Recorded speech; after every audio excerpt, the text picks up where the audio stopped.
नमस्कार भोजपुरिया साथियों, कैसे हैं आप लोग। उम्मीद करते हैं ठीक ही होंगे। दोस्तों आज हम आप लोगों के बीच लेकर आए हैं रवि किशन के first Bhojpuri pan India movies को लेकर, जिनका नाम है महादेव का गोरखपुर। तो चलिए जानते हैं इस फिल्म के बारे में इस वीडियो के माध्यम से।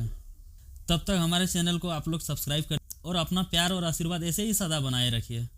फिल्म महादेव की आग से वो अलग खोपड़ी हैं, वो खोपड़ी से चलते हैं। उनको अगर पढ़ना है आपको तो खोपड़ी से खोपड़ी पढ़ना पड़ा। फिर दोस्तों रवि किशन ने बताया कि महादेव का गोरखपुर आरआरआर और केजीएफ की तरह भोजपुरी, हिंदी, तमिल, कन्नड़ा और तेलुगु में अब तक भोजपुरी की पहली फिल्म होगी जो पैन इंडिया लेवल पर रिलीज हो रही है।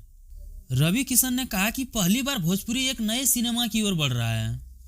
फिल्म का बजट पहली बार 10 से 15 करोड़ तक का होगा। भोजपुरी फिल्म का बजट आमतौर पर 4 से 5 करोड़ तक का होता है। दोस्तों ये पहली बार होने वाला है कि भोजपुरी फिल्म देश के अलग अलग हिस्से में अलग अलग भाषाओं में देखी जाएगी।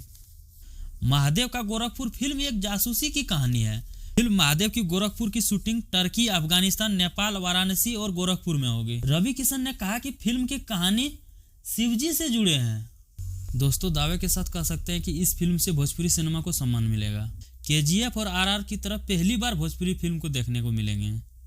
लोग सिनेमा हॉल तक खींचे चले जाएंगे। रवि किशन ने दावा किया कि महादेव की गोरखपुर भोजपुरी का पहली ऐतिहासिक और इकलौती ब्लॉकबस्टर फिल्म होगी। महादेव का गोरखपुर 5 भाषाओं में रिलीज होगी। दोस्तों आपको बता दूं कि इस फिल्म का निर्देशक राज प्रेमी होने वाले हैं और राजमोहन जी ने इस फिल्म को डायरेक्ट किया है और सलील शंकर ने अपने कलमों से इस फिल्म को लिखा है। तो बहुत ही जल्द आएंगे आप सबके बीच फिल्म महादेव की गोरखपुर का ट्रेलर लेकर।